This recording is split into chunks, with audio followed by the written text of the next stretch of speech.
Olá! Neste vídeo serão resolvidas mais questões da prova de raciocínio lógico do processo seletivo IBGE 2021, englobando conteúdos de matemática. A prova foi aplicada pela mesma banca do processo seletivo IBGE 2023.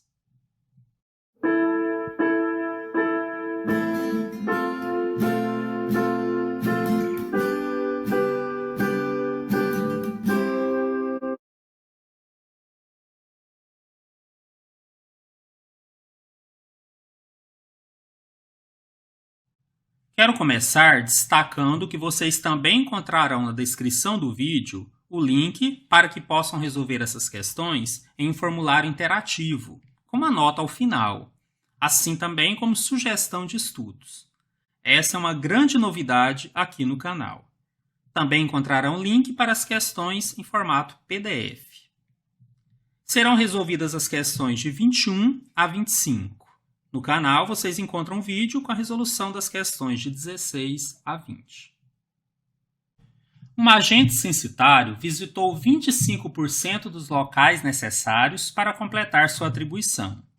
Se ainda faltam visitar 5.625 locais, então o total de locais já visitados corresponde a... Essa é uma questão que trabalha bastante o conceito de porcentagem e, normalmente, quando são questões mais simples, que não é necessário criar toda uma equação para resolver, eu costumo utilizar uma regra de 3 simples. Funciona mais ou menos assim. Eu coloco de um lado valores absolutos, que são os valores em si, em números, dependendo do exercício, em reais, cada situação. E do outro lado, valores percentuais. Assim, é possível estabelecer uma relação bem tranquila, onde o total de valor absoluto sempre corresponde a 100, nessa coluna aqui já em porcentagem.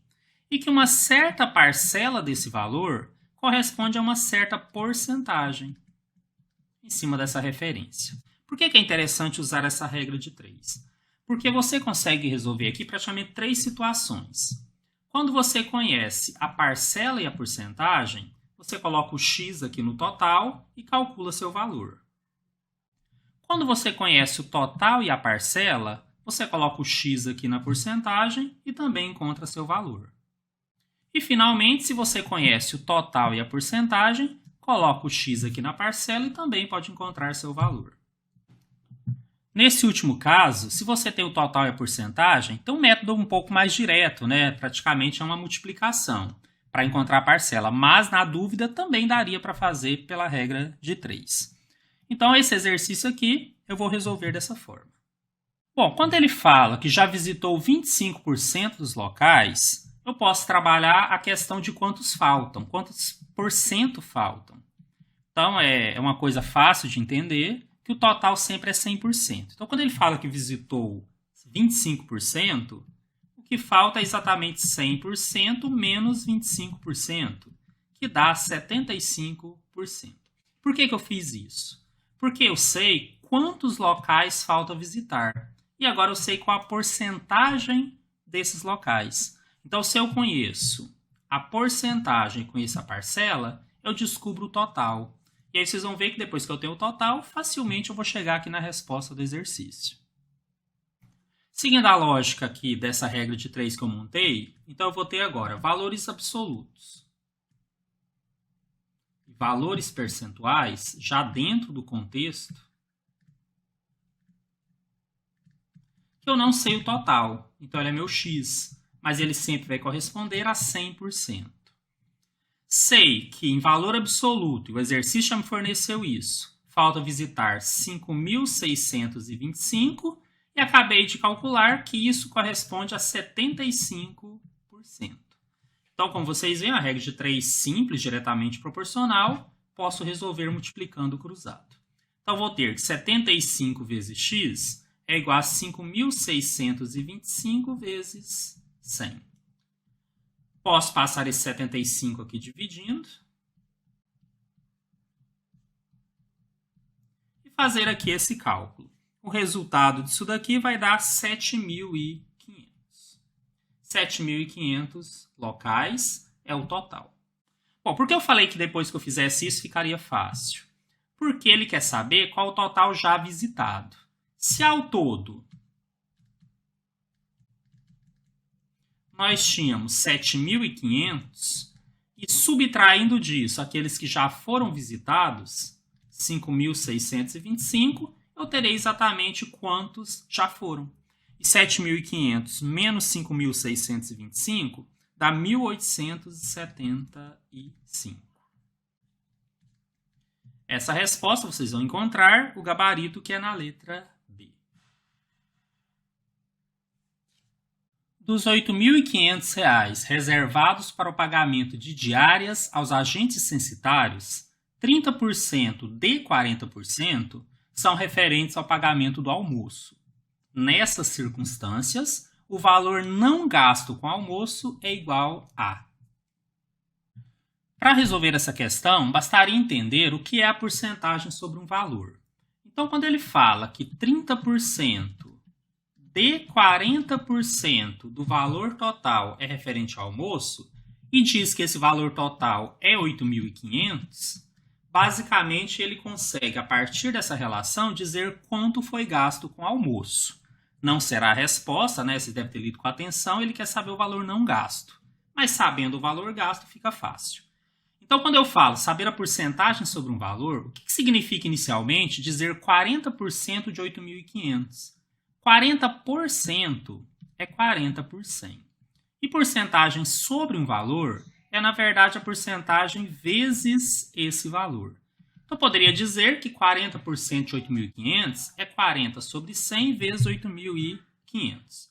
Ora, mais 30% disso é 30 sobre 100 vezes isso, pela mesma lógica.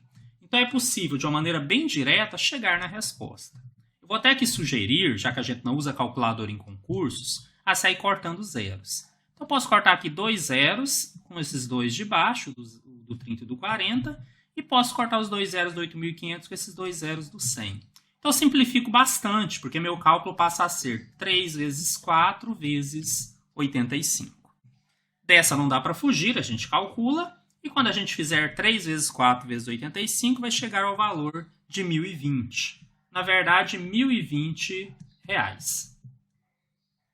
O cuidado que vocês deverão ter aqui, e é sempre importante ler com atenção, é que ele não quer o valor gasto. E olha só, até tem essa alternativa aqui, 1.020. Ele quer o não gasto. Mas aí é simples. Ele sabe o total, ele diz o total que é 8.500. Tirando aquilo que foi gasto com almoço, que nós acabamos de calcular que é 1.020, nós chegamos nesse valor não gasto com almoço, que é o que ele pede. 8.500 menos 1.020 vai dar R$ 7.480. Então, essa é a resposta e o nosso gabarito está na letra A.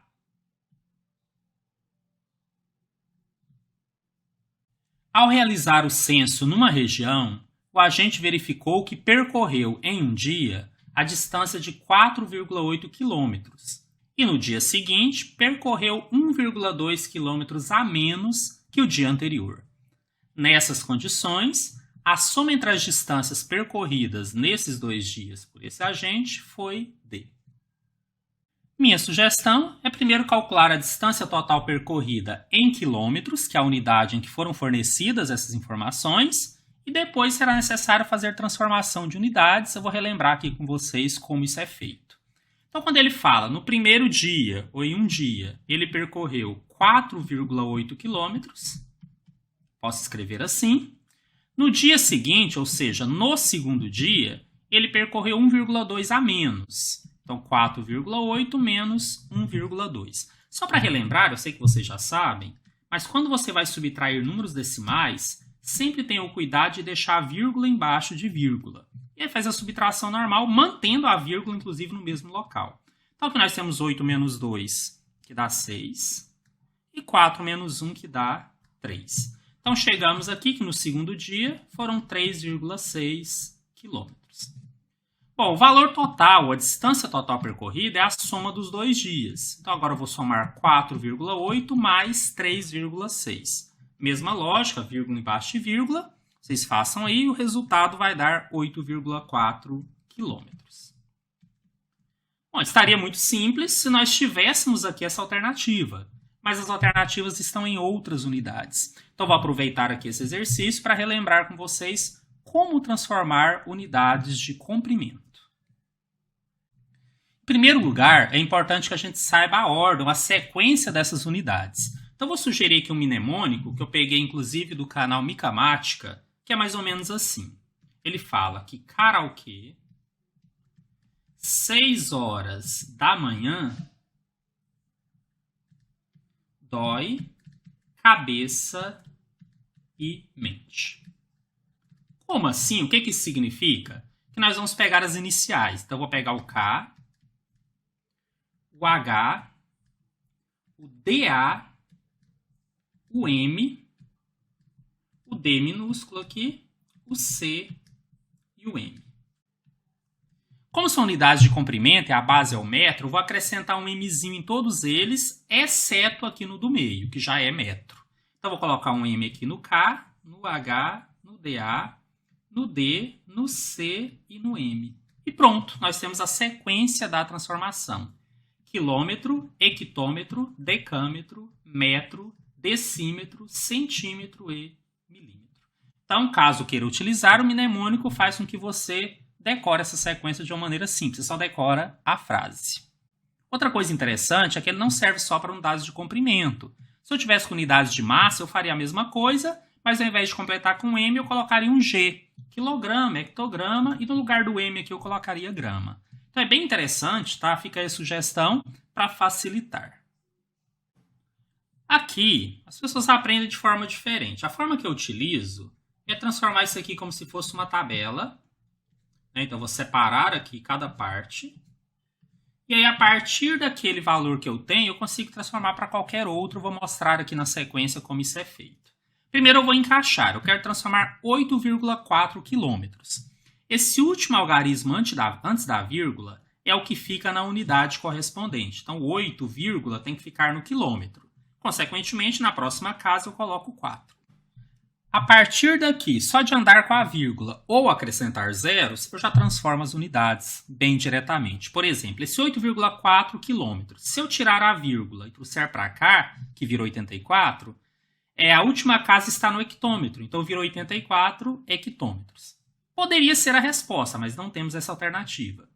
Como não tem mais casas para frente, agora eu acrescento zeros. Então isso corresponde a 840 decâmetros. Também não temos essa resposta ou essa alternativa aqui. Se eu acrescentar mais um zero, a última casa vai para o metro, ele está em metros, então 8.400 metros. Também não há essa alternativa aqui, estaria correta, mas não há. Se eu acrescento mais um zero, vira 84.000 decímetros. Não temos essa alternativa.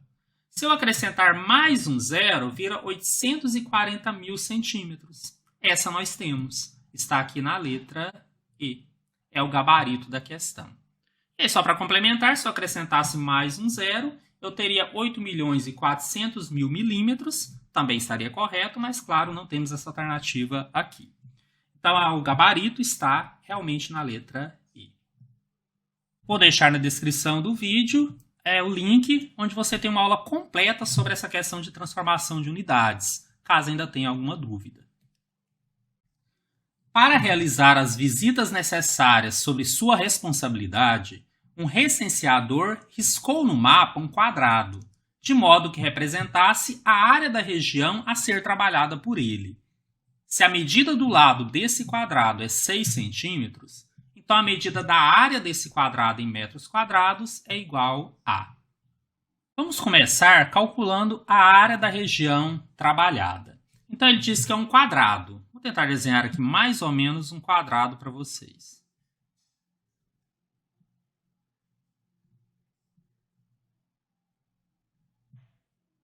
Cada lado desse quadrado mede 6 centímetros.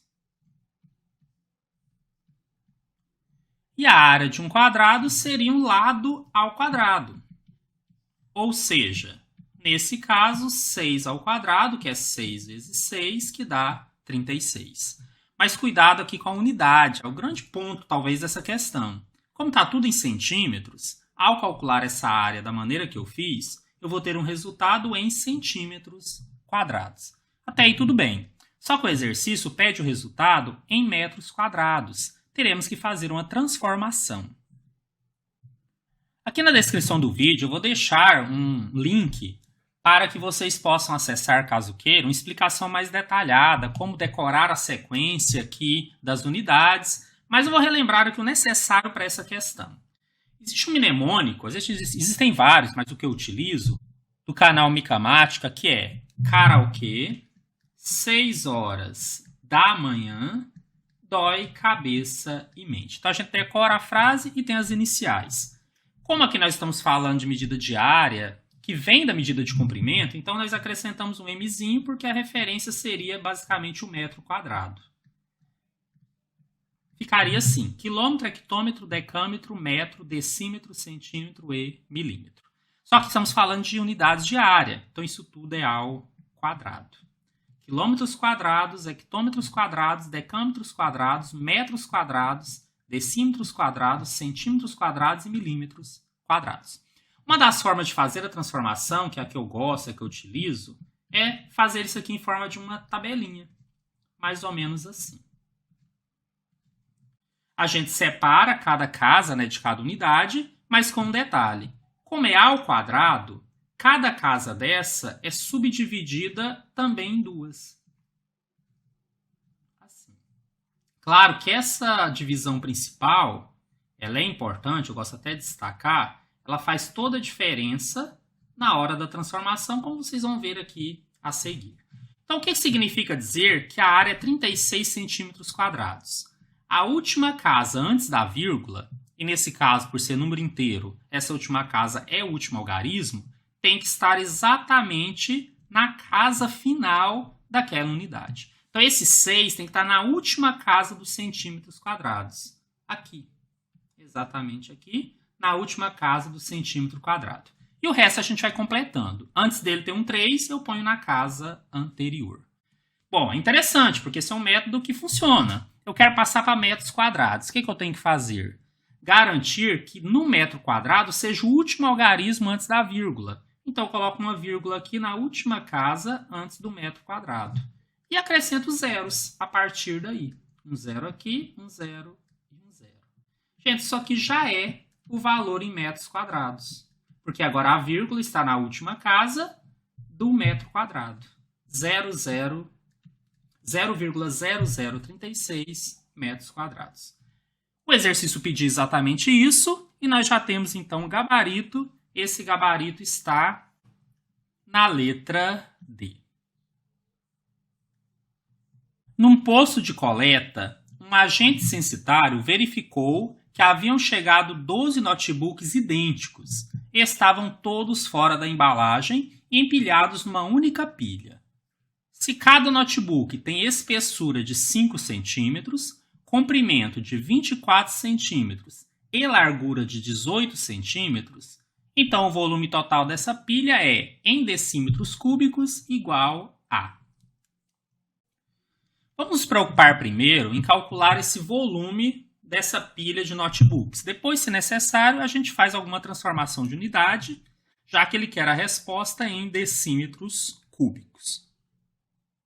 Qual seria o volume de cada notebook? Vou tentar desenhar aqui, mais ou menos, para ajudar.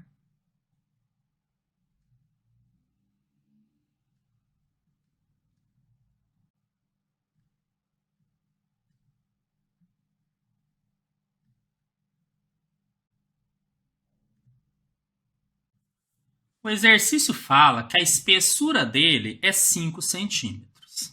Vamos escrever aqui. Fala ainda que o comprimento é 24 centímetros. E que a largura é 18 centímetros. E o volume é a multiplicação dessas três coisas. Então, para calcular o volume, basta multiplicar 5 vezes 24 vezes 18. Isso daqui vai dar 2.160.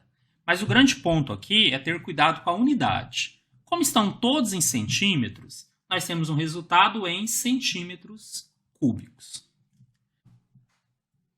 Mas acontece que esse é o volume se fosse apenas um notebook. Mas nós temos a informação de que ao todo é uma pilha com 12 notebooks. Então, o total dessa pilha, vamos dizer assim, é 12 vezes o volume de apenas um, que era 2.160. Multiplicando 12 vezes 2.160, chegamos ao valor de 25.920. Também esse valor estará em centímetros cúbicos. Bom, mas o exercício quer que a gente transforme isso para decímetros cúbicos. Então eu vou sugerir aqui que você decore uma sequência, né, das unidades. Embora aqui a gente vai precisar só de algumas, eu aproveito o exercício para relembrar outras. E eu sugiro, eu gosto de utilizar, um mnemônico. É uma frase que me ajuda a decorar essa sequência, que eu peguei inclusive do canal Micamática, que diz assim: karaokê, 6 horas da manhã, dói cabeça e mente. Aí nós acrescentamos um M, exceto no próprio esse M do meio, que já é metros, e nós chegamos à seguinte sequência: quilômetro, hectômetro, decâmetro, metro, decímetro, centímetro e milímetro. Para transformar, eu costumo utilizar uma tabela. Eu separo aqui em casas, e nesse caso em especial, como nós estamos falando de volume, nós temos, na verdade, quilômetros cúbicos, hectômetros cúbicos, decâmetros cúbicos, metros cúbicos, decímetros cúbicos, centímetros cúbicos e milímetros cúbicos.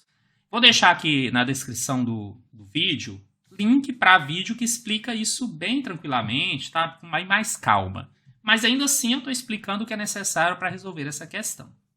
Bom, como tudo aqui é ao cubo, eu vou subdividir aqui mais 2 vezes. Ou seja, cada espaço desse vai ser transformado em 3. E a partir daí a lógica é: o último algarismo antes da vírgula, e quando o número é inteiro é o último algarismo efetivamente, tem de estar na última casa da unidade. Então esse zero tem que estar na última casa do centímetro cúbico, que é aqui.